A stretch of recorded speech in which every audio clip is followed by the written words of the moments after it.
La mujer necesita instrucción como el hombre. El bello sexo tiene más interés que el fuerte en estudiar el espiritismo.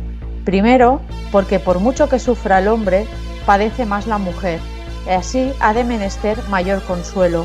Y segundo, porque ninguna religión, secta o doctrina le concede libertad como la filosofía espiritista. Así pues, dulce de lectora, para ti he escrito mi libro. Salutacions i benvinguts a Nits de Paura, nits de misteri a la cerca de la veritat. Amb aquest fragment de l'obra de Matilde Ras, del 1885, que es deia Concha, història d'una libre pensadora, donem la benvinguda a aquesta nova sèrie sobre espiritisme a Catalunya. Ens centrarem bastant a Barcelona, però ho deixarem en espiritisme en Catalunya. I res, aquí Macarena en aquest estudi virtual de nou i dono la benvinguda, com sempre, als meus companys. Ho sento, Jorge, perquè aquesta vegada, com estem parlant de feminisme, li donaré primer la benvinguda a la Mar. Així que... Hola, Mar. Avui guanyem, o sigui, som el 66,6% del podcast, o sigui que avui... Quin número, No vull dir res, però quin número. Sí, però 66,67 del podcast, així que avui la benvinguda primer te la dono a tu.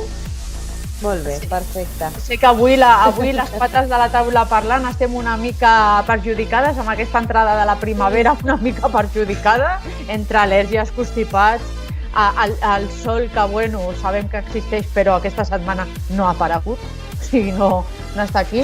A mi se'm veurà així perquè també tinc aquesta orella que, bueno, no sé a quin mes enllà estarà, en aquest no. Així que, bueno, espero, Marc, que estiguis bé dintre de les circumstàncies. I Jorge, el nostre Allan Kardec particular, benvingut a Nits de Paura de nou, en aquesta nova sèrie que vam iniciar la setmana passada fent una mica d'introducció i que avui, amb aquest fragment d'aquesta obra, volia donar inici al primer capítol d'aquesta sèrie, que jo penso que el podem titular Espiritisme i Feminisme, no? Sí, és que, gràcies per la benvinguda. I sí, jo avui, com es diu a l'adagio aquest, oír, ver y callar, perquè és el que em queda. I no, la veritat que us he d'agrair la feina que esteu fent, la feina tant de documentació com de difusió i de continguts del podcast, perquè jo crec que en aquesta sèrie que estem preparant, jo crec que valdrà molt la pena i sortiran, com ja vam dir al programa anterior, personatges, dones sobretot en aquest episodi, que van ser, si no les artífex de la revolució, de les primeres revolucions feministes de la història, o la història recent, les primeres dones que van intentar canviar la cosa. Les primeres, dintre de les seves dificultats, de les seves carències, veurem que l'espiritisme està molt vinculat als moviments feministes. I gràcies a aquesta nova visió de la religió o de la transcendència, juntament amb les noves veus que sortien a la societat i els nous moviments que es donaven a la societat, tant els moviments obrers com els moviments anarquistes com els moviments socials, va anar tot lligat i es va crear unes sinergies que van fer que els primers moviments d'alliberació de la dona fossin de l'espiritisme. És una dada molt curiosa. Sí, segurament al final aquesta nova articulació de l'espiritualitat al marge de la doctrina conservadora, judeocristiana i de més va obrir tot aquest camp de possibilitats perquè des d'aquest nou punt de partida espiritual, de repensar la filosofia, de repensar l'estat, de repensar l'educació, de repensar moltes coses, al final això obria com tot un escenari nou perquè, entre altres paràmetres, les dones poguessin replantejar-se doncs, la seva postura dins de la societat. No? Al final, doncs, l'espiritisme, com ja hem anat dient, va ser paraigües per moltes noves maneres de pensar que afectaven molts àmbits diferents de la societat, però clar, va ser el caldo de cultivo perfecte també pel feminisme, no?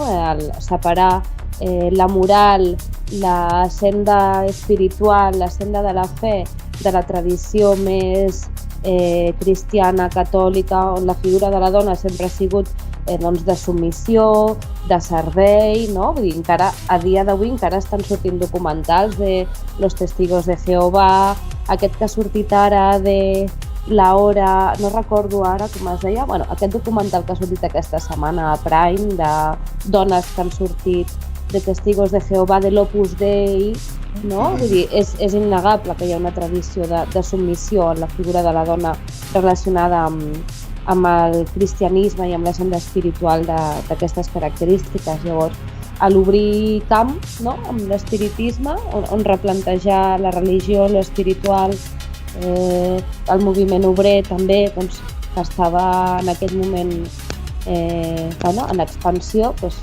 aquí, en aquestes terres, doncs, es va colar el feminisme per a sembrar una pequeña i primigenia semilla, no?, de lo que seria el moviment feminista a Espanya. Sí, bueno, jo anava a dir alguna cosa, però tinc gremlins a casa i m'estan robant el auricular. Aquí una quantitat de gremlins que hi ha aquí. Hem vist com un esperit, no és partidari de la tecnologia. Jo sé que els esperits tenen les seves tradicions, no? Són molt rústics, i aleshores ha dit, això a mi no m'interessa. Sí, també veureu per aquí passant cues de gat, o sigui, aquí cadascú tenim els nostres convidats especials, però jo crec que estic molt d'acord amb tota aquesta introducció que heu fet. Jo penso també que hem d'esmenar la situació que es vivia a la Catalunya de mitjans del segle XIX.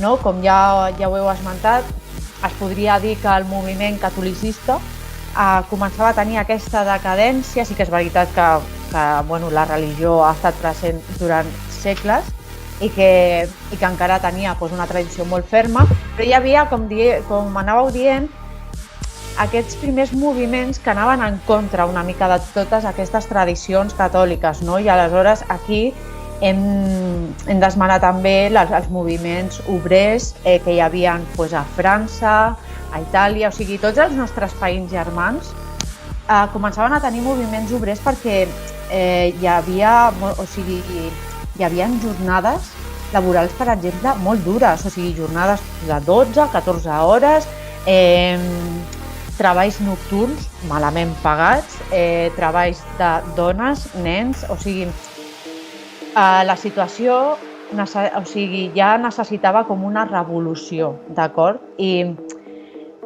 l'espiritisme va saber ficar-se molt bé en tota aquesta rebel·lió. I aprofitant tota aquesta necessitat de renovar-se, van aprofitar perquè les dones també comencessin a tenir els seus drets, no? Diguem-ne, tot el tema de l'ensenyament, que les dones comencessin a poder accedir a lo mínim ja de llegir, escriure, evitar, com hem dit, totes aquestes feines de sol a sol. I això, crec que tota la situació que s'estava vivint en aquesta Barcelona de mitjans del XIX, que ja comença a ser una ciutat més moderna, ja ho vam comentar a la introducció de l'altre dia, que Barcelona seguia sent una ciutat emmurallada, amb tot el que això comportava, no? I aleshores hi havia una societat molt moderna, s'estava fent molt rica, ja sigués per la indústria, ja sigués per als viatges a les Amèriques, que necessitaven una revolució, necessitaven treure's anava a dir, tota aquesta caspa religiosa, per dir-ho d'alguna manera, però necessitaven aire fresc, no? I com has dit, Marc, era un caldo de cultiu que va fer que l'espiritisme es fiqués plenament, o sigui, va aprofitar moltes d'aquestes mancances que hi havia dintre de la societat, ja sigués això a nivell laboral, a nivell d'ensenyament, i va poder aprofitar ja no només a tota la societat en general, sinó perquè les dones comencessin a tenir aquest paper, no? O sigui, que poguessin introduir-se a la societat i poguessin tenir els seus propis drets.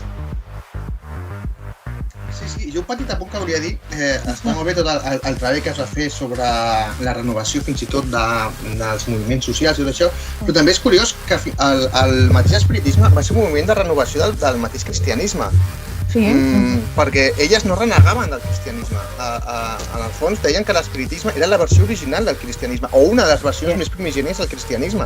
I això és curiós, és com tornar a les arrels, fer una contrarreforma, la reforma que s'havia fet durant el segle XVI, per tornar a la vessant més espiritual o més mística, no mística, tampoc és la paraula, és més espiritual, jo crec, més centrada en la transcendència, que no passa en el tradicionalisme i en el tancament social que portava el catolicisme tal com s'entenia, no? Jo penso que al llarg dels segles hem tingut totes aquestes revolucions, ja siguessin el que es deien templaris, o sigui, hi ha molts moviments que no és que reneguessin de la religió, però volien donar-li com una volta. Sempre s'ha dit que la religió al final hi ha molta corrupció, podríem dir-ho, no? I que també hi ha moltes vessants. Aleshores, jo penso que l'espiritisme també va ser com una espècie de revolució en aquest aspecte, perquè és el que tu has dit, no renegaven d'ella, però creien necessari que moltes d'aquestes tradicions comencessin a desaparèixer, sinó a donar-los una volta. Per exemple, el paper del tradicionalisme en el sentit de que la dona tingués uns matrimonis diguem-ne concertats, o si no uns matrimonis per tota la vida, no? O sigui, en aquest aspecte l'espiritisme, i ho podrem veure en moltes de les dones que potser parlem, veurem que moltes eren molt independents en aquest aspecte, no necessitaven un home en aquest aspecte. Sí que és veritat que hi havia algunes que estaven casades i que havien mantingut un matrimoni, però hi havia d'altres que van saber mantenir-se independents, que estaven solteres, i penso que aquí, per exemple, és un aspecte, no? Que volien diferenciar-se del matrimoni convencional, podríem dir-ho, no? Mira, jo la sèrie que deia abans, que no recordava el nom, és El Minuto Heroico. Vale. Yo también dejé el Opus Dei, no? Opus Dei, Testigos de Jehovà, sempre els tinc una mica enredats, però és això, és aquest documental que ha tret ara Prime, que ha causat molt de rebombori a xarxes, l'Opus Dei al final ha sido como el último reducto ultraconservador de l'Església Catòlica en el qual a nivell de societat ens hi hem posat més tard, no?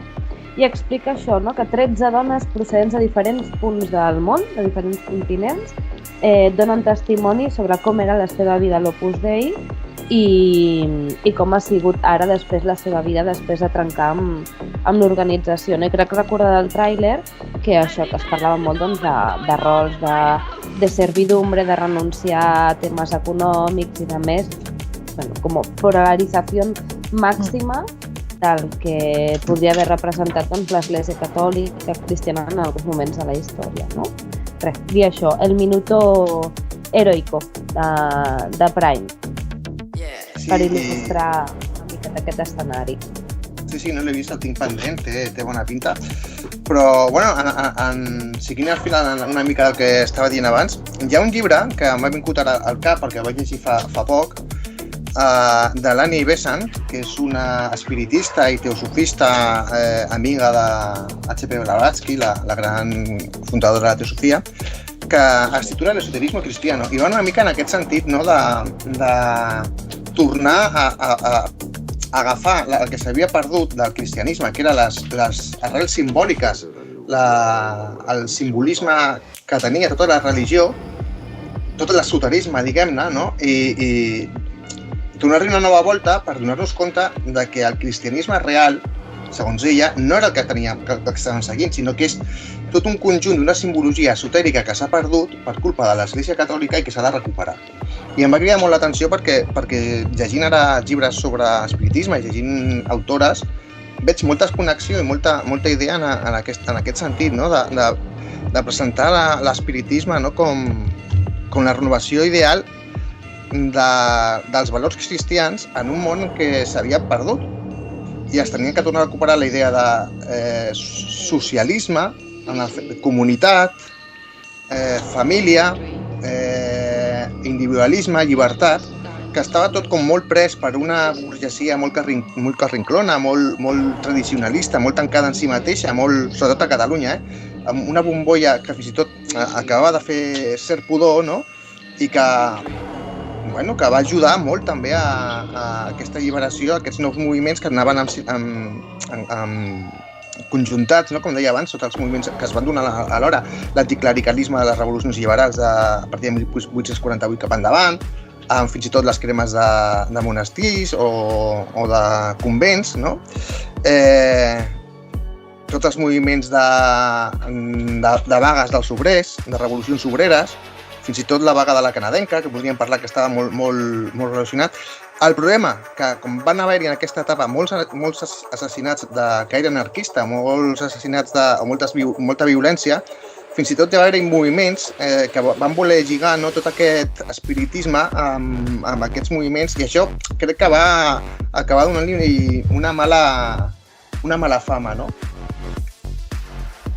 Sí, es podria dir perquè jo penso que molts d'aquests moviments es van escudar en tot aquest alliberament que donava l'espiritisme, no? Aleshores, sí que és veritat que molta gent... Empoderar potser no és la paraula, vale? Però jo penso que van agafar com força per poder lluitar contra els seus drets, cosa que potser els moviments religiosos no els hi donaven, no? Aleshores, tota aquesta mescla va crear tot això, totes aquestes rebel·lions i moviments. Sí que és veritat que han anat evolucionant, no? Suposo que també podríem parlar aquí de la Setmana Tràgica en algun moment, la succeïda al 1909. I és el que estàvem dient, no? Que potser la reivindicació que volem fer en aquests programes és que pensem que tot això de l'espiritisme estem sempre en una vessant mistèrica, però com podeu anar comprovant és encara molt més gran, o sigui, va arribar a afectar inclús el dia a dia de totes aquestes persones, no? Que al final el que buscaven era lluitar una mica per una vida més digna, bàsicament. I sí que és veritat que totes aquestes dones estaven molt conscienciades en tot aquest paradigma social i veien això, moltes dones que necessitaven tenir una situació millor dintre de la societat, que les seves filles també ho tinguessin, no? Però també sense deixar de banda el que era el sector masculí també, perquè aleshores lluitaven per tots els drets de tothom, no?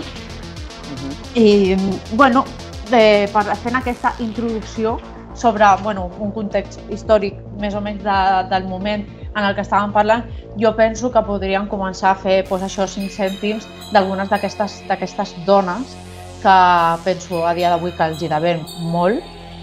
I penso que si ens ve una dona relacionada amb l'espiritisme, crec que tots tres estarem d'acord, i molts dels oients que ens estan escoltant, penso que una de les persones que ens ve directament al camp és la Amàlia Domingo, no? I penso que probablement sigui el personatge més important, ja no només a la vessant espiritista, sinó també a la vessant feminista.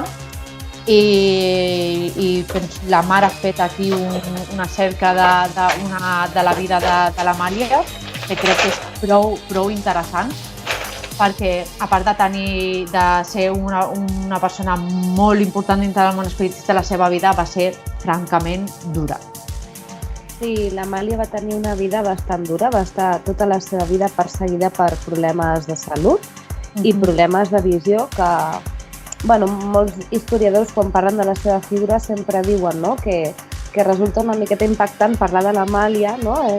Tot l'esperit, tota la fortalesa d'esperit que tenia, de conviccions, d'activisme, que no anava correlacionat amb una fortalesa física, no? Era una dona de conviccions fortes, que va treballar molt, que va fer molt activisme, però la salut no l'acompanyava, no? Llavors, sembla que tota la seva vida, pobra, va estar com atravessada per aquests daltabaixos.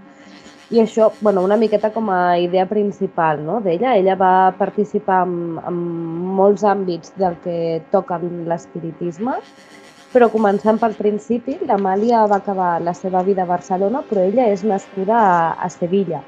Va néixer a Sevilla, va ser filla única, i el seu pare va abandonar la seva mare quan ella estava embarassada, per tant, el seu pare, ella, doncs no el va arribar a conèixer mai, i la seva mare, suposo que en un intent d'esforçar-se per criar-la, per tirar-la endavant, amb 5 anyets ja li va ensenyar a llegir i a escriure.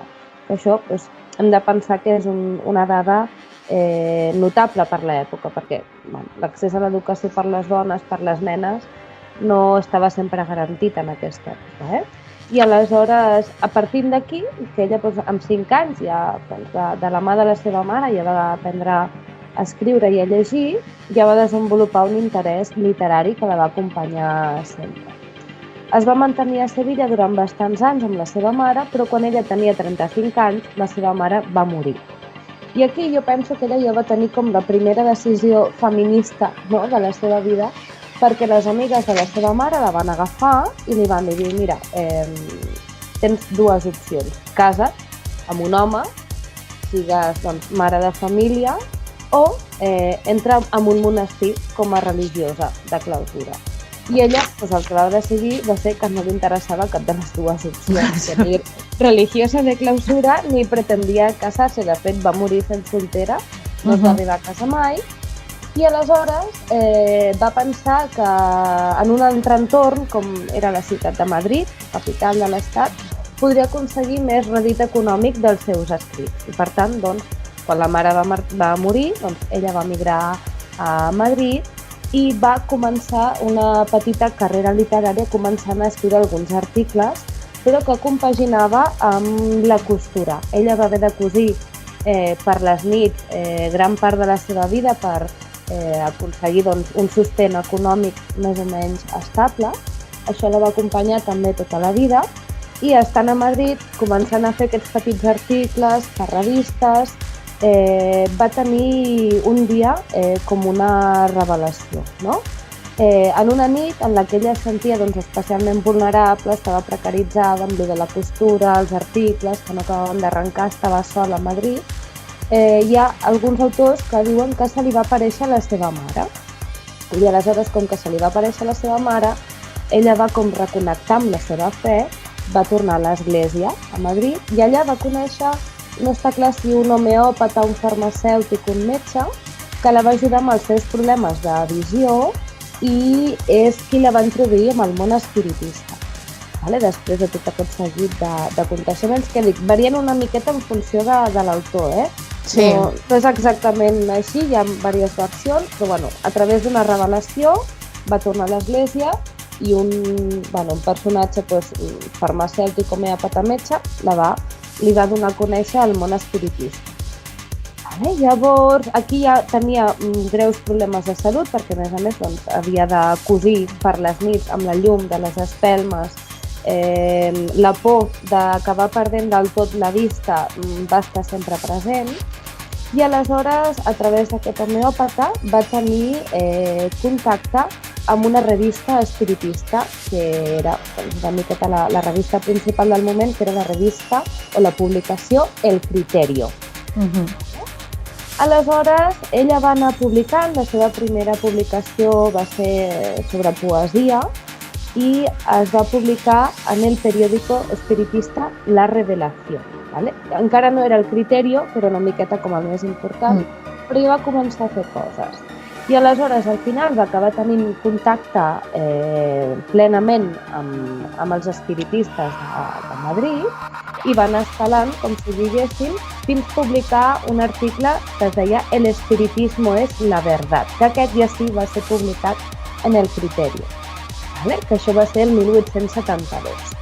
Van escalant, com dic, dins dels espiritistes de Madrid, fins al moment en què el 31 de març del 1875, que és l'aniversari de la desencarnació de l'Allan Kardec, ella va llegir públicament un poema davant de tots els espiritistes de Madrid, no? I tots els membres de la Societat Espiritista Espanyola que es van congregar a Madrid per aquest acte. Vale?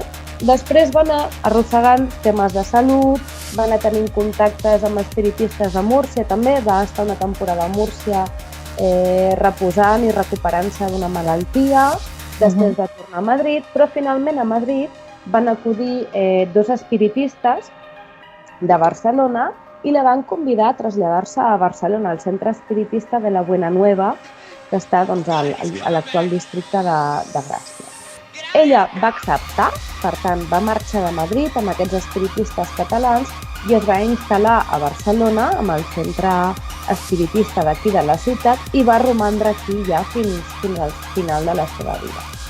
Aquí va ser quan ja la seva carrera va agafar embranzida en el sentit de que va seguir en publicacions literàries, va començar a tenir un guia espiritual, que era el Padre Germán, que això fins ara encara no havia passat, i va començar a introduir-se en el moviment feminista i va començar a crear activisme, publicacions i demés, no? Tenia com diferents línies de treball. Per una banda, a nivell de feminisme, que penso que això va ocupar gran part del seu temps, ella defensava a nivell d'ideals, jo penso que això té molt a veure amb la seva infància, amb el tema de la seva mare, que li ensenyés a llegir i a escriure. Ella defensava que les nenes i les dones havien de tenir dret i accés garantit a una educació reglada, de qualitat, a les dones pobres, a les dones obreres.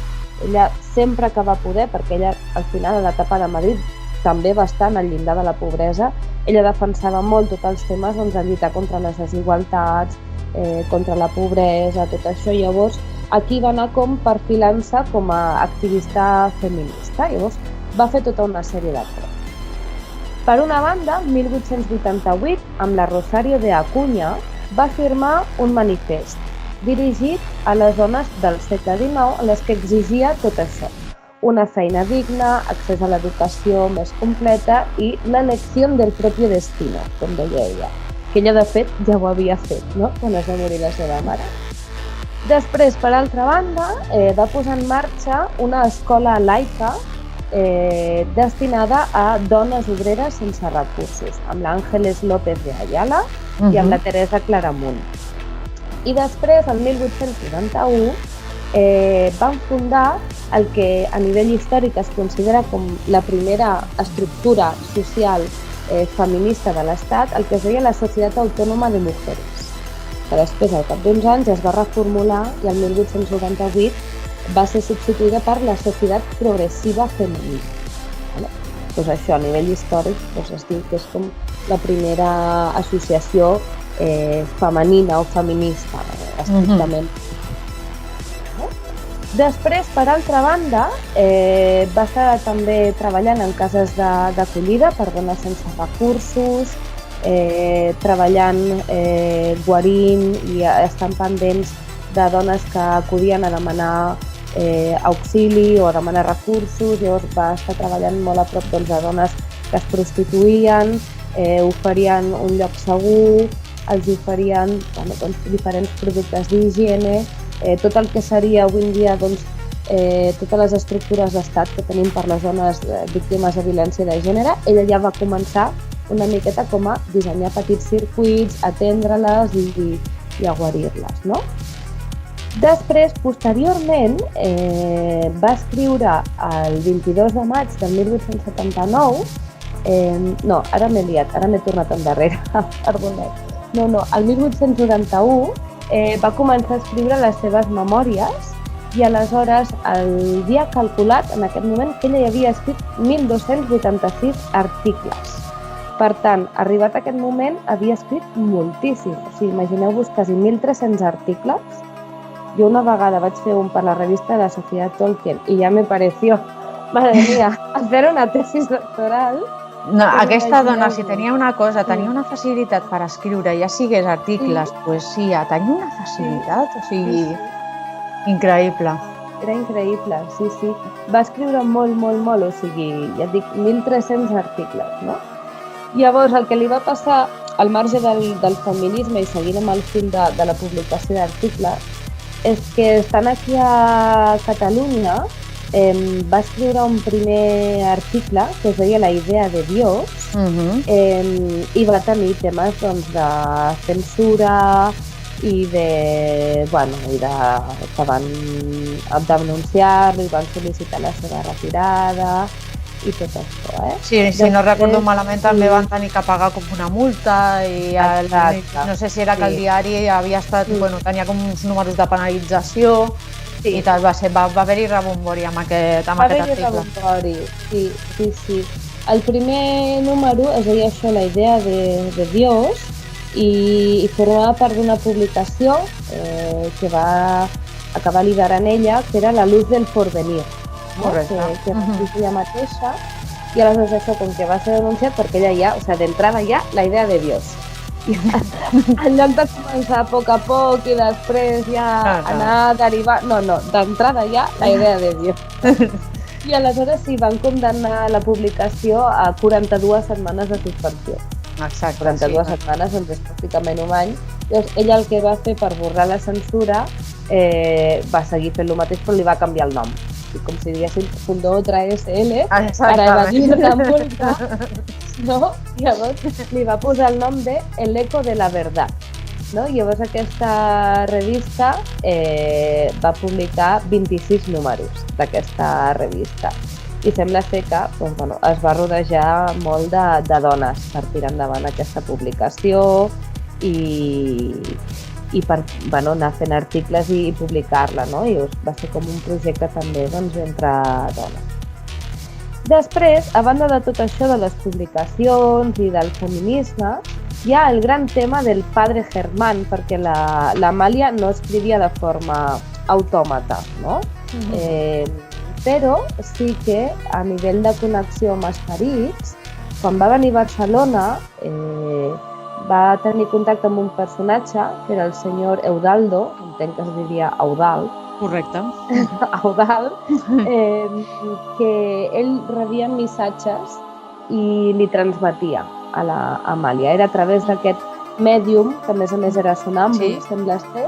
A través d'ell, ella rebia una sèrie de missatges del que al final va considerar que era el seu guia espiritual, que és el Padre Germán. Llavors, tot el que va recopilar d'aquests somnis transmesos a través de l'Eudald, d'aquestes reflexions, ella ho recopila en un llibre que va publicar, que són les memòries del Padre Germán, i allà ella volca tot aquest engranatge, no? Del Padre Germán, a través de l'Eudald, li arriba a l'Amàlia una sèrie de missatges, de somnis, de reflexions, i ella al final les escriu. El Padre Germán és això, és com un guia espiritual que està present amb ella, no? Com la segona etapa de la seva vida, i que és un personatge recurrent, i igual podríem acordar, no? Que representa la vessant més mística de totes les branques de l'espiritisme que ella va anar tocant de tots els pals, aquesta és com la més mística,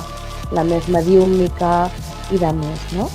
I després, per acabar, recordar el que ja vaig dir-vos l'altre dia, que va morir al final d'una pneumònia, i això, el seu funeral, el seu seguici a Montjuïc i tots els carrers del voltant va ser molt multitudinari, va acudir molta gent.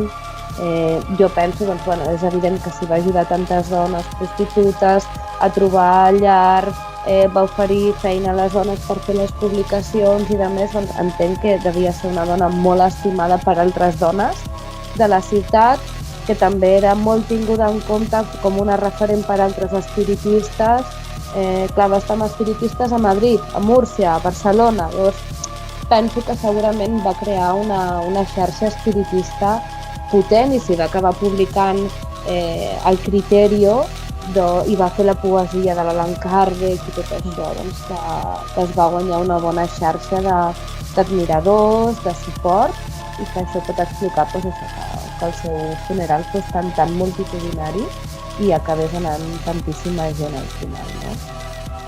Sí, del funeral es va treure com una espècie de llibret petit, no? La descarnació de l'Amàlia Domingo. Jo és un llibre que espero i desitjo algun dia trobar-ho, perquè la veritat és que m'agradaria tenir-ho. L'Amàlia es troba inhumada a un nínxol de la via Sant Carles del cementiri de Montjuïc. Si s'entra per la part de baix, està tirant a l'esquerra, està una mica amagat, però bueno, si es troba la sepultura del senyor Colavida, que és, o sigui, és un hipogeu que crida molt l'atenció, si segueixes una mica cap allà es veu el nínxol de l'Amàlia, que és molt modest i només amb unes lletres en violeta, que penso jo que el violeta també era el color de l'espiritisme, però també a dia d'avui està molt lligat amb el color del feminisme.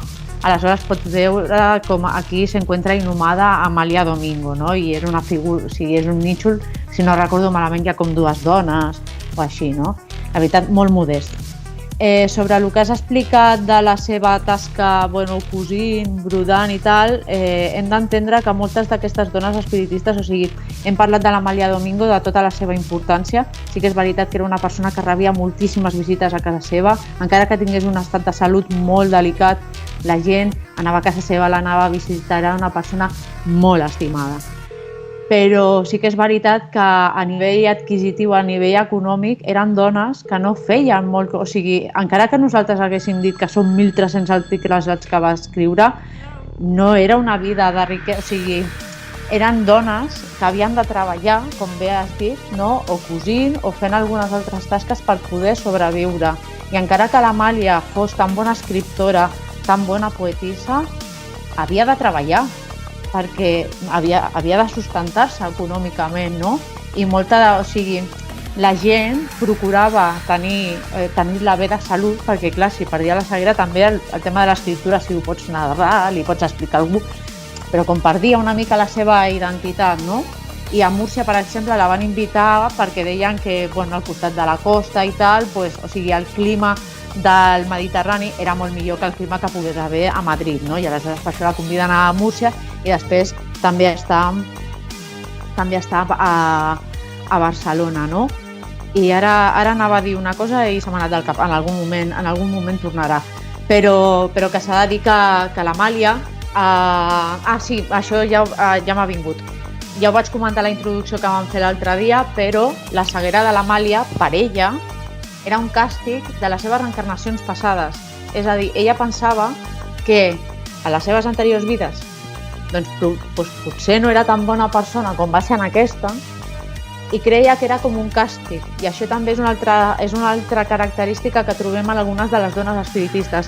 Estic intentant buscar la persona que ara intentaré trobar el seu nom.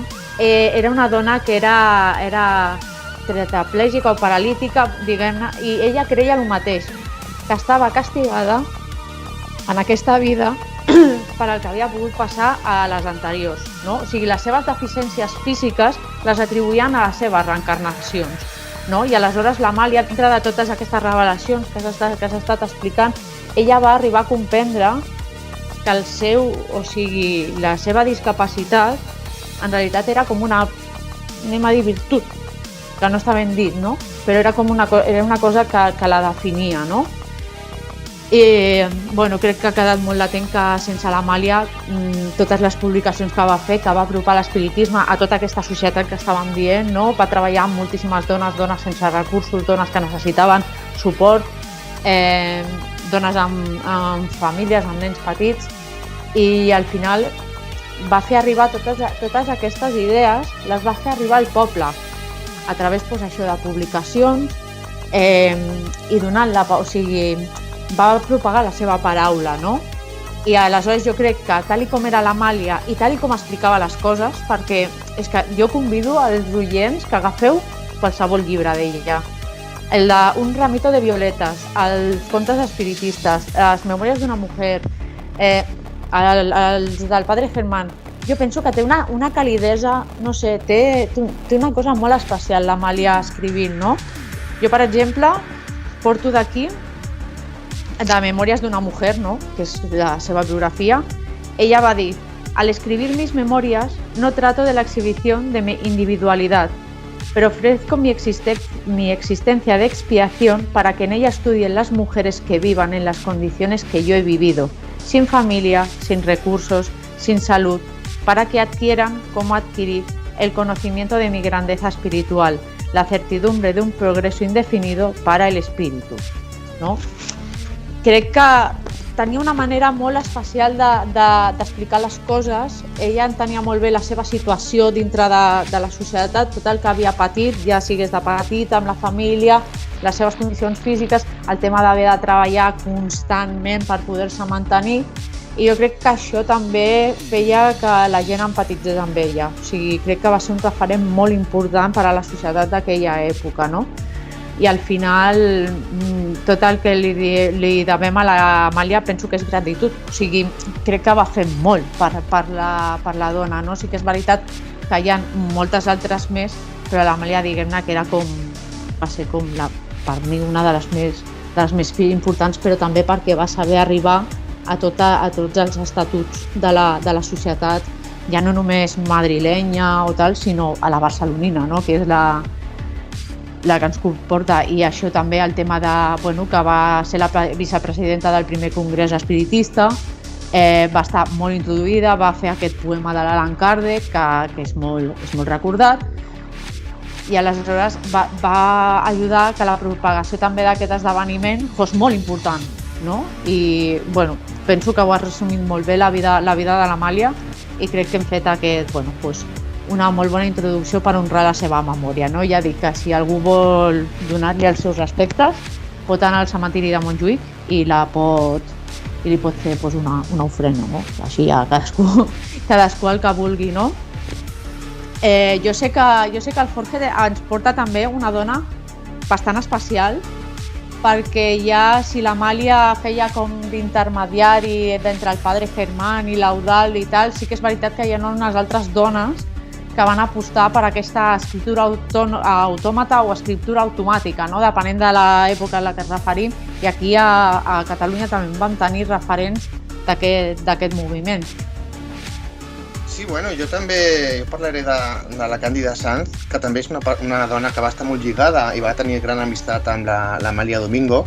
De fet, les dues van escriure juntes i van estar a les mateixes publicacions.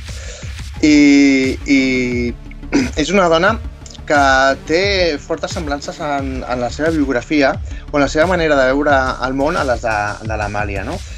Ella és una de les primeres, diguem-ne, magnetitzades, no? En el sentit que va seguir les doctrines del mesmerisme i les seves magnetitzacions, que és una mena d'hipnosi, no? Feta per uns raigs que sortien per les mans de l'hipnotitzador, que era la força magnètica, no? Fixem-nos com les creences que hi havia en aquella època, no? Que eren les primeres maneres de fer l'hipnotisme, no? I d'això, el mesmerisme, que després deriva en altres vies, no? Però és curiosa també la seva biografia. No sabem ni la data exacta del seu naixement, ni la data exacta de la seva mort, però la Càndida Sanz Cresini, que és com va néixer, i que després signaria la majoria dels seus escrits com Càndida Sanz de Castellví, degut al matrimoni civil que va fer amb un lliure pensador i espiritista, Bartomeu Castellví, amic de Kardec, amb el que va coincidir a París, i amic del general Bassols i dels seus fills, també grans espiritistes, a Saragossa. Allà es van conèixer, i el fet que fos un enllaç civil en aquell temps es va ser considerat com una provocació de fort caire anticlerical. En aquella època el 99,9% dels matrimonis eren religiosos, eren per l'Església, i el fet de sortir d'aquesta doctrina, d'aquesta manera de fer les coses, doncs va generar força de rebombori, no? Ella és una persona que ja comença a escriure des de ben poc i acaba sent tan famosa que li passa una mica com a l'Amàlia, no? Però en el fet de l'Amàlia, diguem-ne, que era en el seu enterrament, que va estar ple de gent, però en el cas de la Càndida va ser a la seva cerimònia nupcial. Hi havia fins i tot, era tanta la concurrència i expectació pel casament que són necessàries 30 carretes per anar de casa al jutjat i tornar tots plegats. Imagineu-vos la gent que hi havia a una vila com la Vila de Gràcia, on es va casar, despertant l'admiració de tot el veïnat, no? O sigui, tots volien anar a veure qui era la persona que s'havia casat, que tenia aquesta gossadia, no?, de contradir les tradicions eclesiàstiques o les tradicions més seguides, no?, per la majoria de la societat. El seu marit, com dèiem, és el mecànic Bartomeu Castellví, que va ser vicepresident de la Societat d'Estudios Psicològicos de Saragossa. I el seu germà, el Timoteo Sanz Cresini, també va ser un lliurepensador reconegut. O sigui, ella ja venia d'una família, o ja tenia unes connexions una mica, això, no?, de lliurepensadores, llibertàries, de pensar per un mateix i no seguir una mica les doctrines o les tradicions que venien marcades de casa, no? Seguir cadascú el seu camí. Que dèiem, no? En qualsevol cas, ella és una de les lliurepensadores més actives a partir dels anys 80 del segle XIX, i els seus escrits a la Luz del Porvenir la farà una autora de referència juntament amb la seva amiga, la que dèiem abans, no? la Mali Domingo, que la pondrà com a exemple del que dèiem abans, de tenir un estil de vida lliure, valent i conseqüent amb el que ha de ser una persona lliurepensadora. Totes dues, doncs, cada dijous i cada diumenge es trobaven al Cercle Espiritista de Gràcia, i fins i tot la Sanz acaba tenint una filla que fixem-nos el nom que li posa, Aurora del Progreso. Ja queda molt a dir. Sembla nom de revista, però no, era el nom de la filla. Aurora del Progreso, also known as la hija de Cándida. Exacte. És que és curiós, no? O sigui, ja donava molt era la manera de dir... Mira, era una premisa bastante forta. Sí. Creo tanto en el progreso y creo que tanto en el espiritismo como forma de progreso que a la meva pròpia filla li diré Aurora del Progreso. És que flipant. Total. I fins i tot hi ha un dels poemes de l'Amàlia està dedicada a la Càndida, no? I que la dedica, diu, amb tot afecte d'una companya i amiga de lluita i de creació literària. I apareixerà a la revista que fan juntes, aquesta del Porvenir, no? També col·labora fins i tot una important aportació a un text dins d'una miscel·lània costumista compilada que va dirigida per Faustina Sáenz de Melgar, una altra dona, i és una de les obres d'aquella època més importants per reivindicar la figura de les dones. El llibre es titula Las mujeres españolas, americanas y lusitanas pintades por ellas mismas. Aquest volum, el que recull com a fet destacat, és el fet que tots els articles estan fets per dones de tot l'estat espanyol i descriu diferents maneres de ser femenina. O sigui, diferents maneres d'exercir el feminisme dintre de la societat en la que estaven, no? Això és una manera de començar a trencar els estereotips feministes dintre d'un segle XIX que es deia, no? Que es comença a donar tota una sèrie de moviments de revolució, sobretot socials, sobretot femenines, sobretot amb el fet de les sufragistes, que comencen a sortir reivindicant el vot femení, a reivindicar la figura de la dona fora del paper de submissa a l'home, i és molt coherent amb la seva vida, no? També ella comença a tenir la seva primera narració, una obra de ficció que es diu L'Espiritista, que li serveix com a manera de fer tant divulgació pública del que ella creu que és l'espiritisme, i fa una introducció vol fer una introducció que serveix per la gent profana per entendre què és l'espiritisme i crear una sèrie d'eines perquè la gent s'apropi a les seves creences, no? Es nota que és una dona que coneix els temes en profunditat, que sap molt bé com fer un llenguatge clar, profund i a la vegada que apel·li a les classes populars, i sobretot no abandona la ciència, no reneguen de la ciència, no és un moviment que renegui de la ciència, sinó que vol sempre estar recolzat amb ella, no? I ella, de fet, el que fa és que omple aquesta narració, l'espiritista, amb moltes referències científiques, dient que muchos son los que al escuchar la palabra espiritismo se alejan del que la pronuncia, sonriendo sarcásticamente y motejando a sus adeptos de locos u utopistas. Los que tal hacen están en grave error, pues si bien no tienen la obligación de creer en lo que no saben ni han visto, tampoco deben censurar lo que no entienden. això ens dona una manera d'entendre que l'espiritisme no ha de ser ridiculitzat, sinó observat i contemplat a la mirada de la ciència, perquè si no ho entens no pots jutjar, s'ha d'entendre, és unes coses que s'ha d'entendre, no? I també fa gràcia, que comentaven abans, sobre el que deia, no? del retornament o donar una nova volta al cristianisme.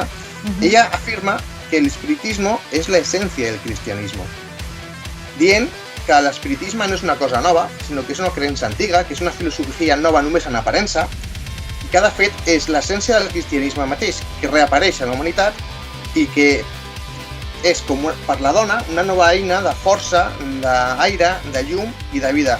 Una força que li servirà per trencar la ignorància en la que estava vivint, perquè les dones tenien molt poc accés a l'educació, als treballs liberals, a assistir a la universitat, i estaven moltes vegades, el que deia, no? Con l'Amàlia, obligades a cosir, obligades a servir, obligades a les tasques més feixugues de la llar, cuidar els fills, no? I sotmeses a l'ideal que t'has de casar per ser una dona completa, no? Exacte. L'aire, ella afirma que li serveix per netejar els sentits i li permet aspirar els primers oratges de l'estimada llibertat, la llum, perquè il·lumina la raó i li mostra l'esplèndid camí perquè progressi, i la vida, perquè en sortir de les ombres, donar-li llibertat i mostrar la veritat, treu la dona dels marges i la col·loca al centre de l'activitat, envoltada dels elements bàsics per a la seva missió.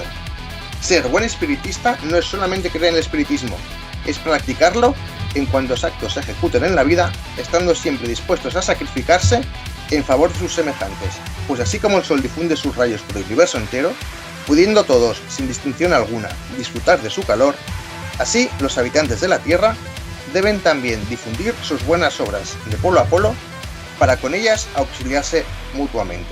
Veiem la idea de que té ella de l'espiritisme, és una volta, no? A la manera d'actuar en la vida, de sacrificar-se pels altres, donar la teva vida pels altres, una idea que està molt present en el cristianisme.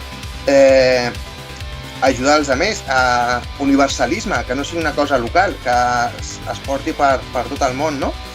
I ella veu, per exemple, que a països com a França i als Estats Units les dones tenen molta més llibertat que, per exemple, a Espanya, i busca que a Espanya aquest fanatisme, aquesta ignorància, aquesta manera de veure el món una mica sempre atrasada envers l'Europa més moderna o els Estats Units, que eren l'exemple en aquell moment de llibertat, que recuperés aquest camí i que sigui la dona la que iniciï, que li doni força i embrancida a aquesta idea, no? Sanz és curiós perquè ens dona 3 idees de dones espiritistes, ja fa una classificació de com han de ser les dones i fa un camí de progrés en aquesta diferenciació, no? Perquè ella parla de la dona ignorant, o l'espiritista ignorant, més que la dona, la que aspira a ser la bona espiritista i la perfecta.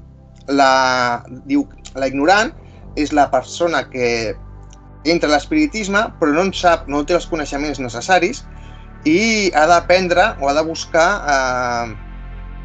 el saber, però com encara està en aquest procés d'iniciar-se, diu que és un model aturat moralment i intel·lectualment, és a dir, incomplet, no? Ella dona paraules una mica dures contra aquest tipus de dona espiritista, dient que és com una mena, com un clàxon que fa mal a les orelles, no? És una dona que ha d'abandonar el fanatisme en el que pot caure la ignorància, perquè diu que de la ignorància al fanatisme hi ha només un pas, i això fa que ella crea que els esperits estan per servir-la a ella i no per servir als altres.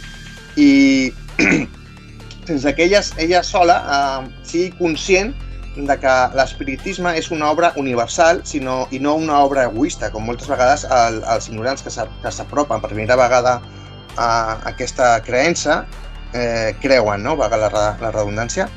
Després tenim la dona que aspira a millorar, que és la tercera, que és la dona que és molt diferent. Es tracta d'una dona prudent, que vol estudiar, que ha vist en l'espiritisme la clau de millora de la humanitat, com dèiem, que és tota, no es queda només en l'individu, sinó que és un canvi global, no? I a poc aquesta dona que tendeix cap a la perfecció va canviant les seves costums, va canviar la seva cultura, va canviant la tolerància, es torna, deixa la ignorància, deixa el despotisme, es fa amiga del progrés, es fa amiga del coneixement i busca el saber, dient que de la mateixa manera que una papallona,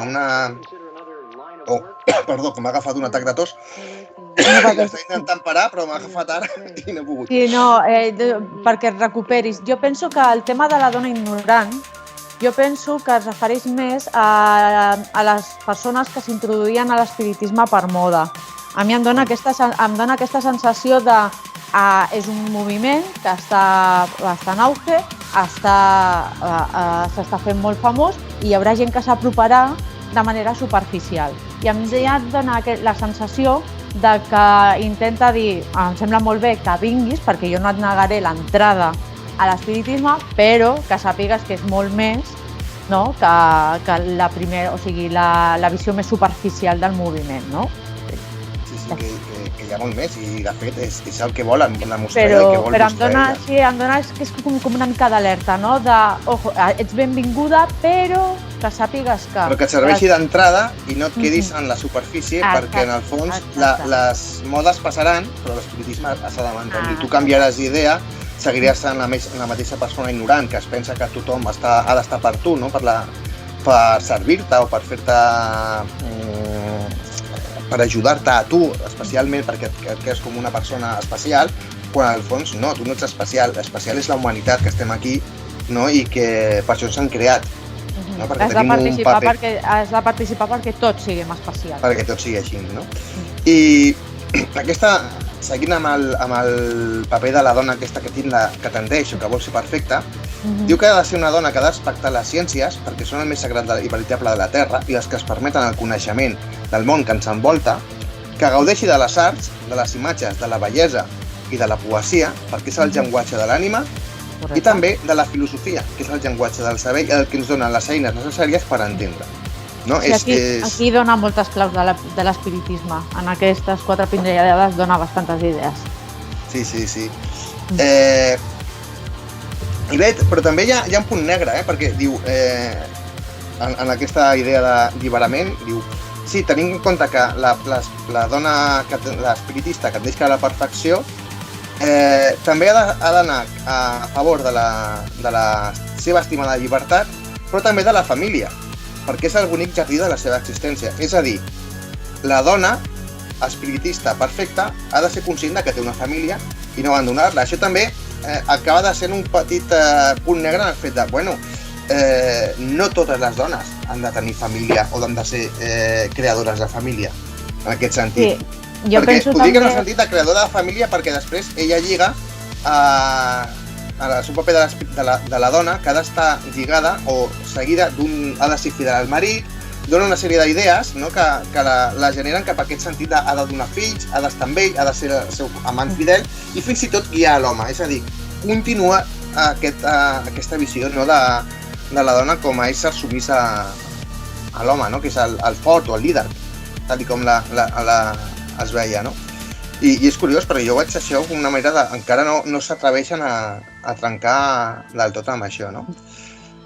Bé, ella considera que les dones espiritistes tenen una missió molt important, que és això, no? De reformar la societat, ha de reformar el seu propi sexe, o sigui, el sexe, el seu gènere, no? com a dona, ha d'agafar les aures del progrés i enfonsar la ignorància en el pols de l'oblit, no? Ha de fer brillar la llum de la il·lustració i és una verdadera dona que actualment existeix, la que es prepara a ser l'espiritista perfecta, un model acabatejat de virtut que sense ser esclava ni senyora, sense abusar dels seus drets per mitjà del seu avançament moral i intel·lectual, ha de ser un dia el més bonic i ideal sobre la Terra. Veiem que és una figura encara utòpica, O sigui que tot és coses que estan per venir, a les que hem de tendir, que hem de procurar, i té aquesta idea utòpica, no? De món que encara no... Ja es dona compte que a la societat en la que viu tot això és impossible d'aconseguir, perquè hi ha moltes moltes traves, molts impediments que s'han de començar, això sí, no? a trencar, no? La Sanz és també una molt bona escriptora, és una persona que utilitza molt bé les metàfores, molt bé el llenguatge simbòlic, i és un llenguatge molt ric i lliure que té moltes imatges visuals que són molt modernes pel temps, no? El que està escrivint, i també afirma, tal com dèiem abans, que l'espiritista perfecta ha de ser una dona que visqui als horitzons del nou racionalisme cristià, és a dir, també continua lligant l'espiritisme amb el cristianisme, com estàvem dient abans i com estic repetint, perquè és una cosa que no es pot trencar. Com pots trencar de cop i volta en 2000 anys d'història lligada dintre de les teves pròpies cultures, de les teves tradició, sense... No pots trencar i oblidar-ho tot. O sigui, has de renovar, és a dir, renovar les coses que són bones i treure el dolent, no? També afirma que l'home, malgrat alguna excepció, i aquí ja comencen a haver-hi hòsties als tios, no? I es comencen a fotre clatallots, que em sembla bé, diu que l'home, malgrat alguna excepció, només vol la dona en dos sentits, com a distracció o com a criada, que fa el que li diuen. Esto es, la saca de un caos para asumirle en otro más pernicioso aún. Sí, ja comencem a... No? Total. I aquí és quan la Càndida Sanz és realment subversiva, es comença a trencar amb aquest masclisme imperant en una societat en què la dona és això, la dona era criada o dona de fer feines o cosidora o poques coses més, pocs treballs estaven donats per la dona, no? I és bueno, molt curiosa també comença... aquesta relació que té de... Hem d'alliberar-nos de la figura de la dona com a complement de l'home, però sense oblidar el tema de la família. És a dir, Sí. em respecto com a dona dintre del nucli, d'acord? Però no he d'oblidar les meves tasques dintre de... És això, és el que deia, no? Sí, trenca moltes coses, però encara es veu com la família és una de les maneres de ser completa. I jo penso, bueno, i les dones que no volen tenir família són dones iguals, són dones perfectes. Família, penso que aquí també comença a donar pinzellades de que la família també poden ser els amics, poden ser... O sigui, penso que comença a fer unes pinzellades de que la família és el que tu deies, o sigui, hi havia molta espiritista soltera que no va tenir fills, i penso que és allò, la família com un concepte més extens i que pot arribar doncs, això, als amics, als vincles, al que sigui, no? I jo penso que aquí la Càndida comença a donar aquestes de dir hem de cuidar de la família. Quina? A gust de l'oient, no? Però penso que aquí ja, dintre de que en algunes coses és bastant tradicional, jo penso que aquí té una mica, o sigui, comença a obrir també la ment una mica. Però... Sí, jo lligava per fet d'abans, no? Dedicar la família, l'home, al marit, s'has de ser fidel a l'espòs, l'has de guiar, l'has d'ajudar, t'has de dedicar també als teus fills perquè són els que et portaran al futur demà, no? I és una cosa, bueno, de fet és una cosa que també va lligada amb el paper de l'Amàlia Domingo, en el tema de l'educació, perquè clar, o sigui, tu has d'educar els teus fills en el desig de que siguin ells els que vagin creant els petits passos, no?, que estàs començant a donar tu com a mare, però que després els teus fills continuen el teu camí, el camí que tu els has iniciat, no? I és curiós. També em crida molt l'atenció el fet que el llibre aquest, l'Espiritista, és un llibre que estava pensat per les llars burgeses, per les dones, perquè siguin les dones d'aquelles llars que en teoria eren les més cultes, les que sabien llegir, les que tenien accés, les que poguessin entrar dins de l'espiritisme, no? I veiem que és un llibre d'això, no?, que entra a les cases, a les cases més benestants per subvertir-les des de dintre, no? És una manera de fer la revolució, no?, des de dintre, no?, més que des de fora. I també continua això, atacant els homes a la situació femenina, no para de fotre'ns clatallots.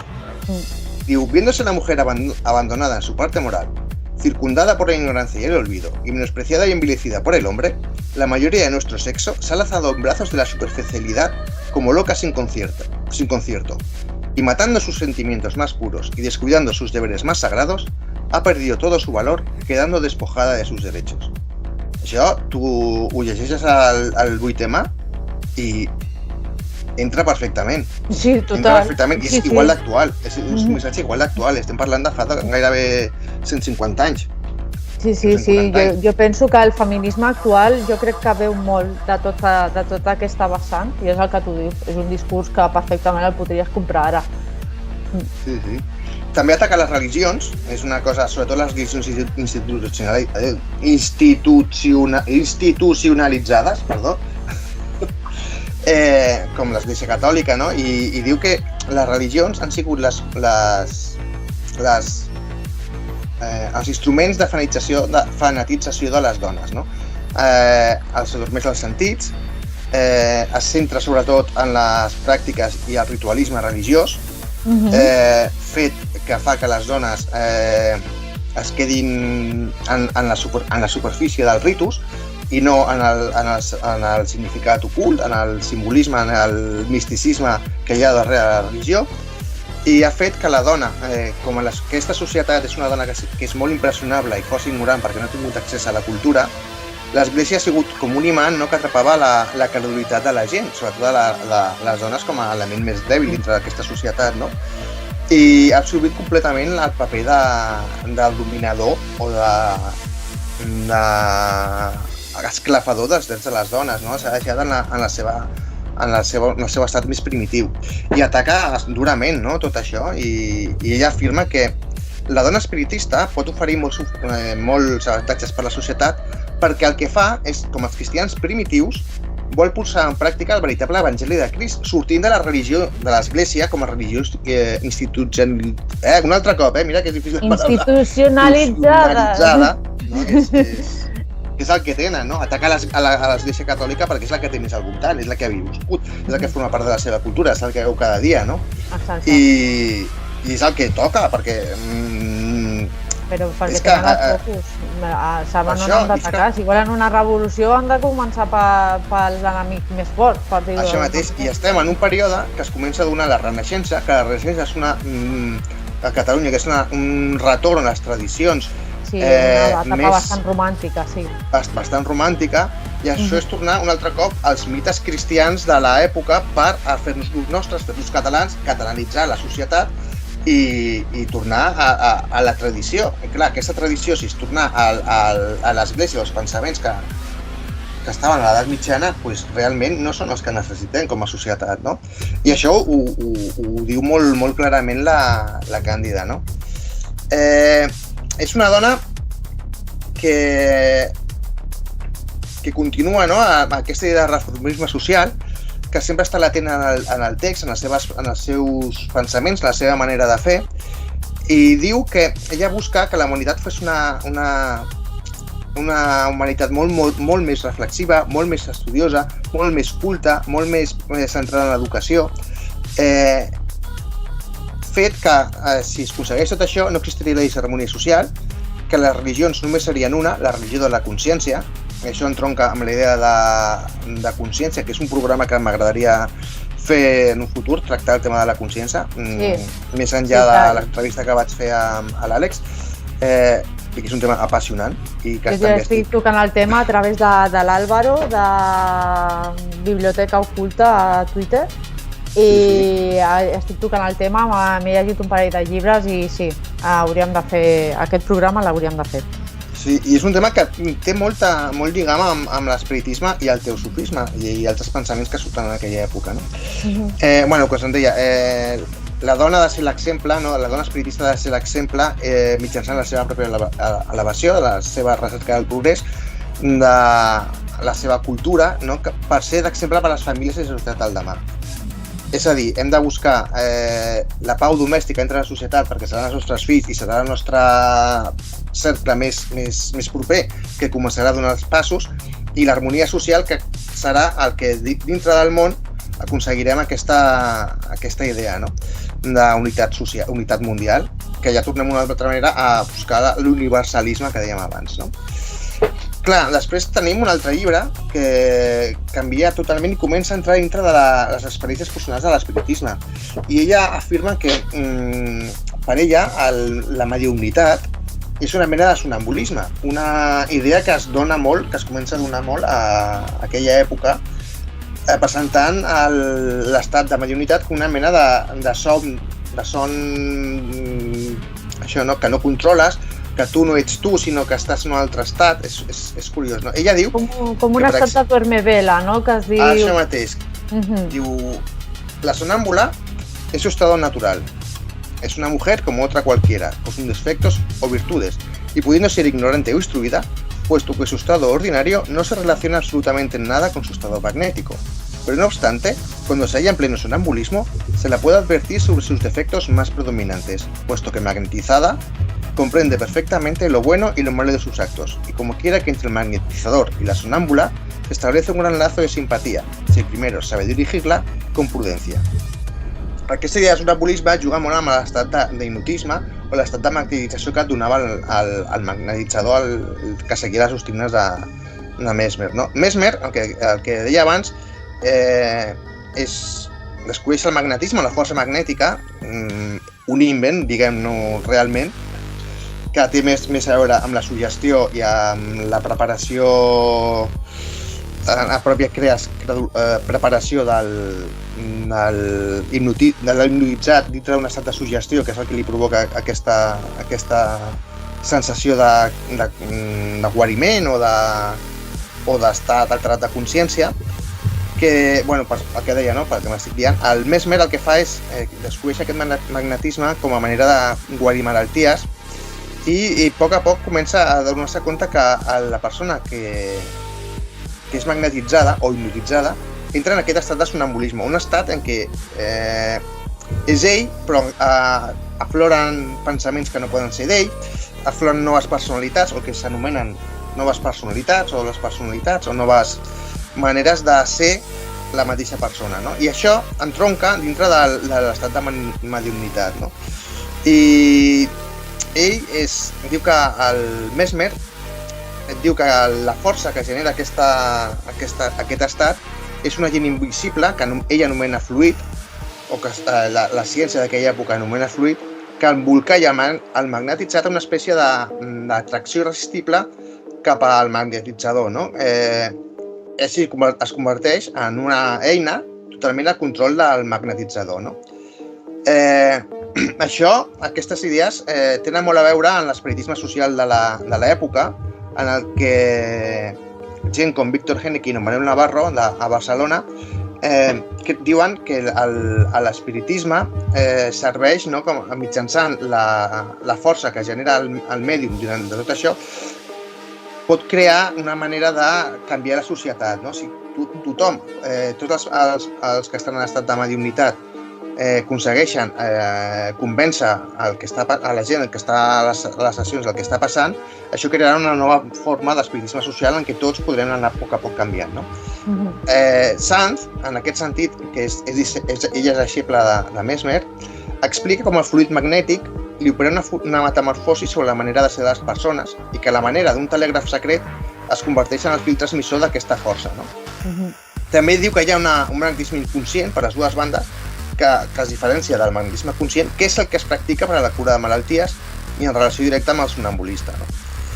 I bé, aquí a casa nostra, qui va ser un dels primers difusors del magnetisme va ser Maria Cubí, que té un carrer bastant conegut a Barcelona, que va ser fins i tot detingut i condemnat pel Tribunal Eclesiàstic a la ciutat de Santiago de Compostela, i ella també entra en una nova ciència que aporta, que va ser introduïda per César de Lombroso, que és la frenologia, que està molt d'ambient en els ambients progressistes del país. Aquesta ciència el que fa és que els actes tenen repercussió sobre la teva fisonomia, no? És a dir, que si tens determinat tipus de cara estàs més predeterminat per fer el bé o el mal, no? O sigui, depenent de la teva fisonomia, doncs estaràs més inclinat a ser d'una manera o altra. I també diu que els actes, depèn dels actes que tu vagis fent, durant el dia a dia, la cara et va canviant i va reflectint la teva manera de ser, no?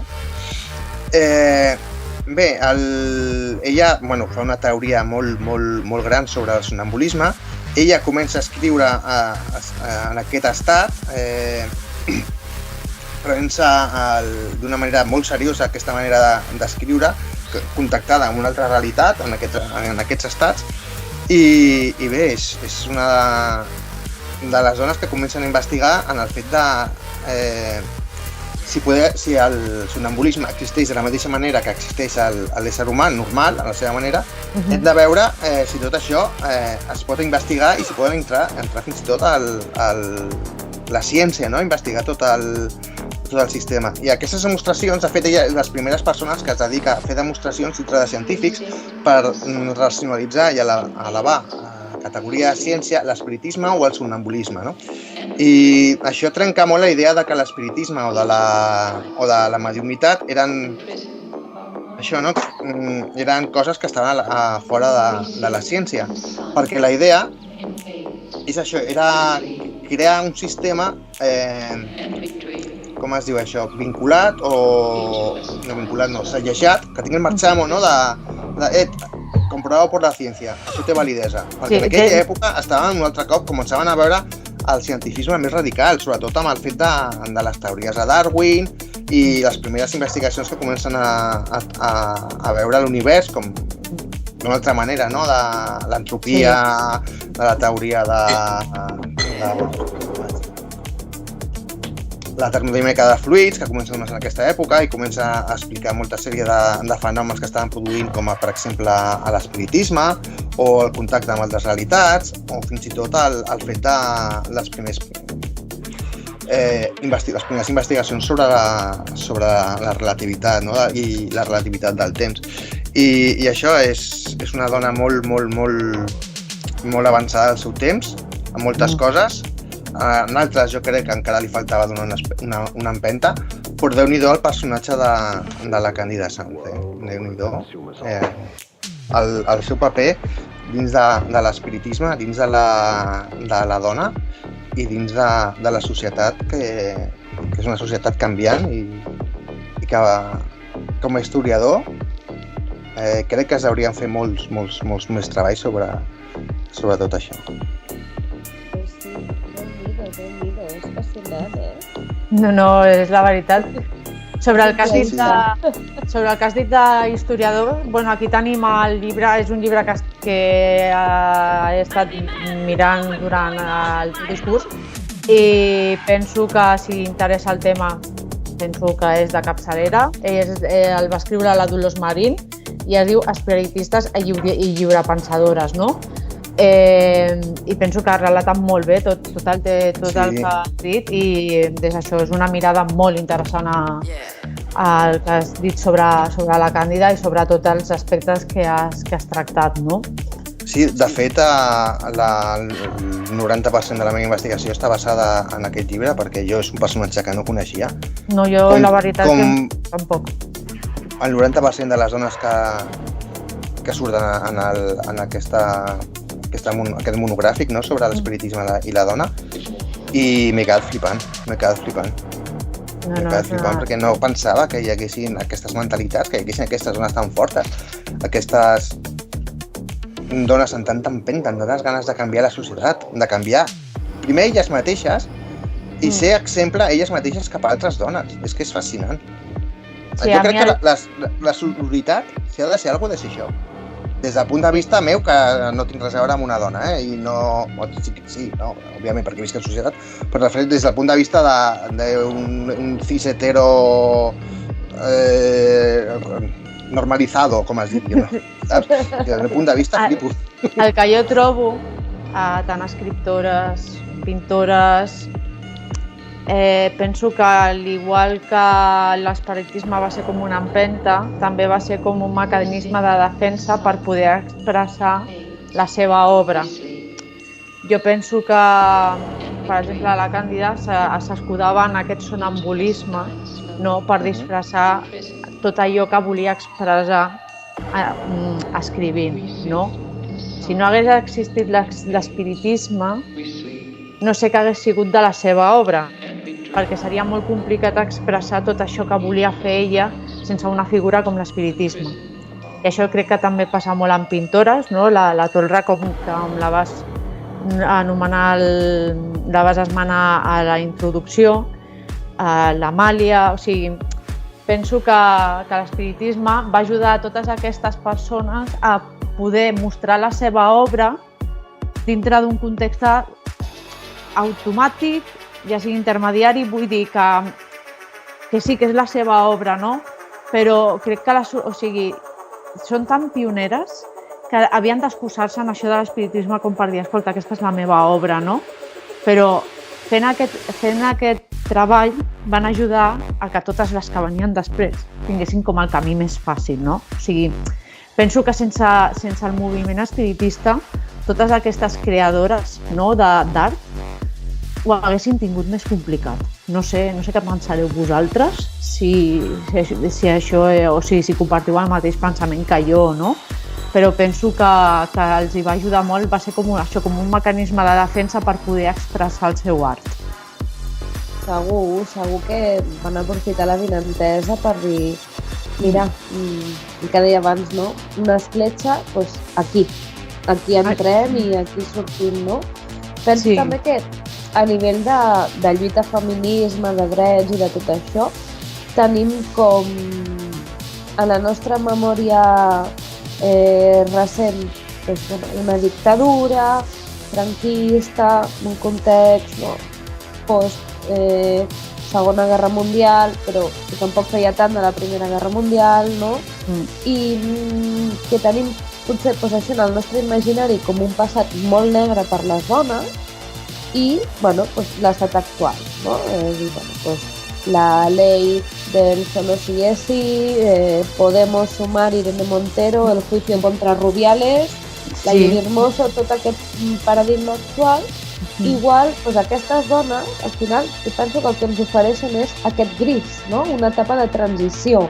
Correcte. No? De dir, hi ha hagut distintes les oleades feministes, no? I penso que és un cas o un context històric on és molt interessant posar-s'hi, no? Per apropar-s'hi a un punt concret de la lluita feminista, no? Partíem d'un punt molt dolent, evidentment, ara avui en dia estem en un altre punt i això era un punt mig. No? Vull dir, no hem arribat a omplir els carrers el 8M o el 25 de novembre, ara el 8M, a més, que acaba de passar, no? Venim perquè entremig hi ha hagut aquestes dones, aquestes pioneres que ja van començar a dir, jo tengo mi obra literària, jo tinc la meva obra pictòrica, jo penso que hem de fer una escola per les dones, perquè tal, no sé què, accés als estudis, a escriure, a llegir, fem un manifest. Això ha sigut una empenta, això ha sigut l'antesala, el pas previ i necessari que qualsevol societat ha de passar amb el tema del feminisme i segurament amb altres temes perquè avui en dia puguem arribar a estar com estem, no? Sense aquest intermig, aquest gris, no seria possible l'estat actual al final. Sí, estic totalment d'acord amb tu. A més, també penso que està aquesta vessant, també penso que la dona té com una sensibilitat especial i per això també la mediumnitat està molt relacionada amb la dona. Perquè sí que és veritat que al llarg de la història penso jo que han hagut més mèdiums dones que no pas homes. No sé si això estaria relacionat pel que dic, per la sensibilitat femenina, per altres factors, no? Però jo crec que això també va ajudar a tot el que dèiem, no? A tot aquest caldo de cultiu en el qual la dona, no sé, o sigui, ajudava en aquesta sororitat que crec que ha esmentat el Jorge, no? Penso que hi ha moltes coses que van incentivar això, que es poguessin ajudar, que poguessin treure totes aquestes dones endavant, dones com el que hem dit, no? Castigades a treballar en jornades eternes, a guanyar un sou deficient, que després potser s'havien de carregar també de la seva casa, o sigui, els hi van donar com una finestra a una possibilitat, no? O sigui, a una vida millor, no? I és el que dius tu, o sigui, va ser un gris que a dia d'avui potser és menys gris, o sigui, ha ajudat a que aquest gris sigui una mica més clar. Sí, a mi el que deies, no? Sí que m'ha cridat l'atenció aquesta reflexió que has fet de que igual necessitaven l'excusa de l'espiritisme perquè els seus escrits o les seves publicacions o les seves obres, les seves pintures arribessin, perquè igual d'altra manera no eren ben rebudes o no eren fins i tot ni llegides. Si presentaven aquests llibres sense... Mira, he fet aquest llibre que no té res a veure amb l'espiritisme, però parlo de la dona per la societat. No, on passa amb això? Fora, això no pinta res aquí, no? Igual necessitaven aquesta excusa o aquest parapeto, no? De refugiar-se a la idea de no, el pensament espírita, he tingut una escriptura automàtica o he contactat amb això i m'ha traspassat aquest escrit, m'ha traspassat aquesta pintura, jo he sigut l'eina. Perquè també hem de pensar que molta d'aquesta escriptura automàtica el que hi ha darrere és un personatge masculí. Poques vegades la persona que està transmitint aquesta informació es podria considerar una dona o una entitat femenina.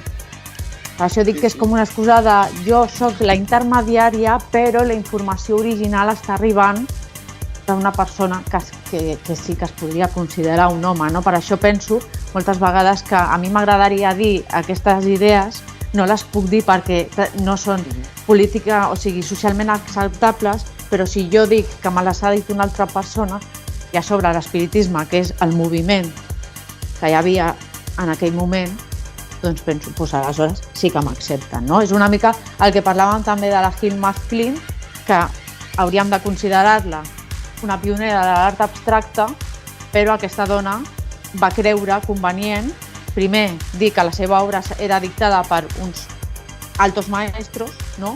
I segon, que la seva obra no podria ser exposada fins, no sé si eren 50 o sigui, havien de passar com 50 anys perquè la seva obra pogués veure la llum, perquè ella, o sigui, creia que la societat del seu moment no estava preparada per entendre la seva obra. O sigui, ella mateixa ja estava dient, és que no s'acceptarà.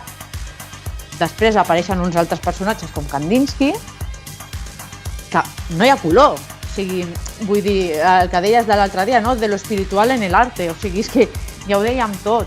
Però clar, són maneres. Potser hi ha personatges masculins que treuen obres espiritistes o el que sigui i no necessiten tanta justificació per publicar les seves obres. Sí, que és on anava, no? Perquè, per exemple, després tens els llibres d'Helena Blavatsky, que de fet, en el moment que van sortir, van ser superacceptats, van ser els llibres de moda durant aquella època i a la gent li donava igual que l'hagués escrit una dona, perquè la revelació que portava era tan gran o tan bèstia, va suposar un canvi tan important de paradigma, que al final... L'Helena també portava moltes religions orientals i jo penso que van actuar molt, o sigui, també és això, tenia molts factors que van fer que ho patés, no? O sigui, així parlant vulgarment, no? I és això el que dius, l'Helena Blavatsky en realitat va vendre molt, o sigui, va ser una dona molt famosa en la seva època, no? Sí, és que dona la sensació aquesta, no? De que per una banda tenim l'Helena Blavatsky, que va ser famosa, i per l'altra tenim societats, igual era per tema de la nostra societat, que encara era més, faltava més, no? Però per exemple la francesa, que sí que hi havia més dones, sobretot en el moviment del surrealisme, no era un moviment força masculí, però hi havia també moltes dones allà ficades, no? Sí, o el dadaisme, en canvi aquí a Espanya encara era com el Buñuel, Dalí, poco más, no. Sí, a veure, el surrealisme molt modern, molt tal, però és el que tu dius, ojo, perquè estava liderat per molta figura masculina, no? O sigui, vol dir, hi ha molta simbologia sexual, anem a dir, també en aquest aspecte, no? Hi ha molta sexualitat masculina dintre de l'obra surrealista, no? Sí, que de fet és una obra que si fas una lectura des del punt de vista espírita té molt a veure, perquè el surrealisme a l'hora d'intentar jugar amb la creació onírica moltes vegades s'entronca molt amb aquest tipus de pintures automatitzades, no? Perquè fins i tot Dalí afirma que hi havia quadres que els pintava com en tràngol, no? Que moments potser la musa, no? La musa o la gala que en aquell moment, que era el que donava la força per pintar. I en el fons és el mateix mecanisme de la pintura automàtica, no? De la Yusufa Toca, posant exemple, que és un exemple molt paradigmàtic, no? Però això parlarem en un pròxim programa. Sí, que ens liem i comencem. És el que dèiem, no? Que és un moviment que té tantes branques. Exacte, sí, veus que a mi... És difícil d'interrelacionar-les. Exactament, sí. Però està bé perquè dintre de l'escriptura automàtica doncs és això, deixava veure unes pinzellades de la societat, com que volien fer tot aquest canvi social, i s'agraeix que dintre de tot aquest, o sigui que al final la propagació de l'espiritisme era com un dels fets importants, però també es tenia molt en compte el paper de la dona i com volien que creixés dintre de la societat, no? O sigui, tot això que ha dit de la dona ignorant, la dona perfecta, tal, o sigui, ja dintre de tota aquesta obra comencem a veure doncs, això, que s'ha de tenir un paper més actiu dintre de la societat, no? Bueno, jo crec que ha quedat un programa, jo puc esmenar més dones, no? Com d'aquest llibre de referència que he tingut, no? Perquè nosaltres hem parlat de l'Amàlia Domingo i de la Càndida Sanz, però també hi ha moltíssimes altres dones, la Matilde Hernández, la Matilde Alonso Gaiza, la Maria Trulls, la Júlia Aima, Isabel Vilat, la Teresa Claramunt, que també l'heu esmentada, l'Àngeles López d'Ayala, que també l'heu esmentat, la Maria Marín. Vull dir que si esteu interessats en aquest tema, llibre de referència total i per estudiar totes aquestes dones que van canviar el paradigma català. Sí que és veritat que també parla del moviment andalús, que també va haver-hi molt feminisme a Andalusia, fa alguna pinzellada a nivell espanyol també, però sí que és veritat que aquí a Barcelona va haver-hi això, personatges com l'Amàlia o com la Càndida, va ser un focus molt important en aquest aspecte. Perdona, Macarena, però fixa't, ara que has dit que tracta molt a Catalunya i Andalusia, que són les zones on va haver-hi més moviment espírita, també van ser les zones on va haver-hi més moviment anarquista. Correcte. Sí, és que aquest programa també en algun moment ho tractarem, però sí que és veritat que al final va tot enllaçat. O sigui, va haver-hi molt moviment obrer, molt moviment de la societat, i això comporta rebel·lions anarquistes. Està tot lligat. Tot està relacionat. És simple que sí. Exacte. Per això dic que aquest llibre de referència penso que si algú està interessat pot acudir. A mi m'ho van regalar un Nadal, que jo ni me l'esperava, jo no coneixia aquest llibre, i la veritat que sempre que vull trobar coses sobre el tema i tal, quan li vaig dedicar el fil a l'Amàlia Domingo i tal, quasi tota la informació va sortir d'aquest llibre, està molt ben documentat. La Dolors Marín va fer una tasca molt bona en aquest llibre. I jo crec que per el primer programa d'aquesta sèrie d'espiritisme hem deixat el panorama feminista bastant cobert, l'hem tractat molt bé, hem fet una bona pinzellada, i el següent programa ja veurem de què va, però en una línia semblant. Jo crec que estarà molt bé perquè ens adentrarem en aquesta vessant científica. Crec que pot quedar un programa també molt interessant, però esperem, com sempre, els comentaris dels nostres oients, xarxes socials, e-box, correu electrònic. Crec que, no sé si el Jorge ens pot confirmar que hem penjat els vídeos a YouTube. Sí, ja estan tenint bona acollida, la veritat. M'esperava que només les veiéssim nosaltres tres i els nostres amics. I els gats. Però no, la veritat que estic prou content. Per ser qui som, d'on venim i el que tenim, força bé. Exacte, on anem. Amb aquestes al·lèrgies primaverals, però anem ben capficats. Jo, si em permets, Macarena, volia fer també una mena de recomanar llibres, que sempre està bé. Jo vull recomanar dos llibres que crec que són capitals, que tothom que li agrada l'espiritisme s'ha de llegir, que són El te perdono, Memòries d'un espíritu, Correcte, de l'Amàlia. de l'Amàlia Domingo, que el que fa és una lectura del camí que segueix un esperit des que desencarna fins que arriba a la glòria, diguem-ne, o a l'evolució, i dona més claus que fins i tot perquè és un llibre que està novel·lat, que té molt a veure amb una novel·la tal com està redactat, i això, no? És molt més clar i molt més directe que, per exemple, els llibres d'Allan Kardec, que poden ser una mica més feixucs, no? I aquests són força fàcils de llegir, encara que són 500 i pico pàgines, no? I l'altre, el que deia el programa passat, que és un dels llibres que m'estan servint molt per entendre tot això, i que jo crec que serà capital per el programa de la setmana que ve, que és Los límites de la ciència. Aquest el tinc a la wishlist des de fa no sé quan, aquest llibre. Sí, ara que l'has esmenat, el tinc a la wishlist de llibres per comprar-me. Sí. Que es totalmente recomendable para Espiritismo, Hipnotismo y el estudio de los fenómenos paranormales de 1850 a 1930. I jo crec que és la Bíblia del pròxim programa. Juntament amb Espiritismo i Ciència d'Andrea Graus, que no em canso de recomanar perquè també serveix per donar-nos compte que s'estan fent coses que encara falta molt per fer, però que ja es comencen a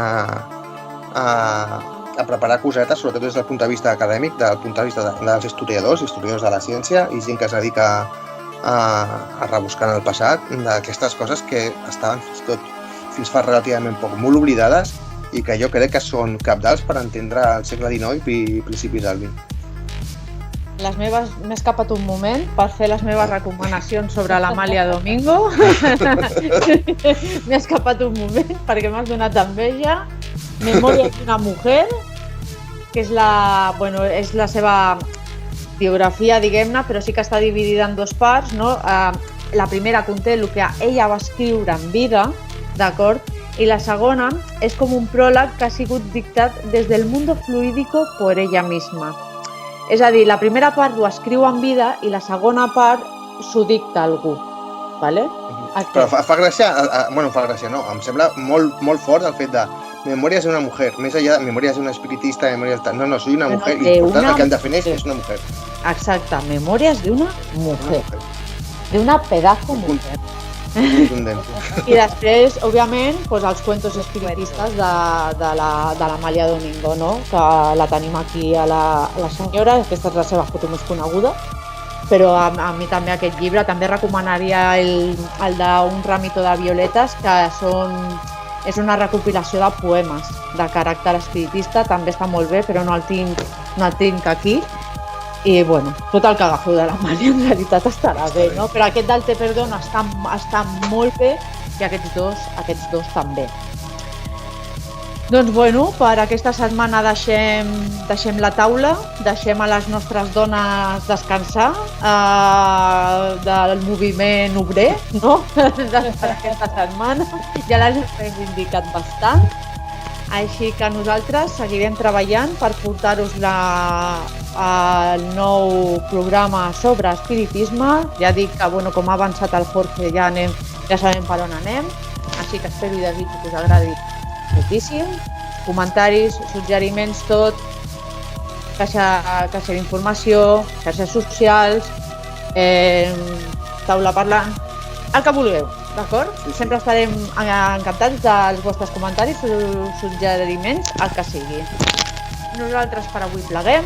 Moltíssimes gràcies per aquesta acollida d'aquesta sessió espiritista. En comptes de sèrie podríem dir-li sessió espiritista, com que li pega més. I res, nosaltres ens veiem dintre de poc. Marc, tu cuida't aquesta al·lèrgia encostipat. Jo em cuidaré l'oïda per no tenir que estar tota l'estona amb el pinganillo aquí penjant. I Jorge, tu de moment ets el que està més sa dels tres, o sigui que cuida. Sí, estic més sa, però tinc gremlins a casa, ja has vist que sortien aquí figuretes. per sobre del cap. Hi havia entitats per totes bandes. Hi ha hagut un moment que ha aparegut una nina així com soy un picano o algo. Però sonàmbula molt bé, oye. Coses al directe, és el que passa. Exactament. Els que som pares, el que patim. O sigui, nosaltres, nits de misteri a la cerca de la veritat. I la veritat és aquesta. Tenim unes vides normals. O sigui, més realitat que això no podem donar. O sigui que... Això mateix. Bueno, nois, Doncs vinga. que tingueu bona setmana i ens veiem aviat. Vinga, petons. Apa, adéu.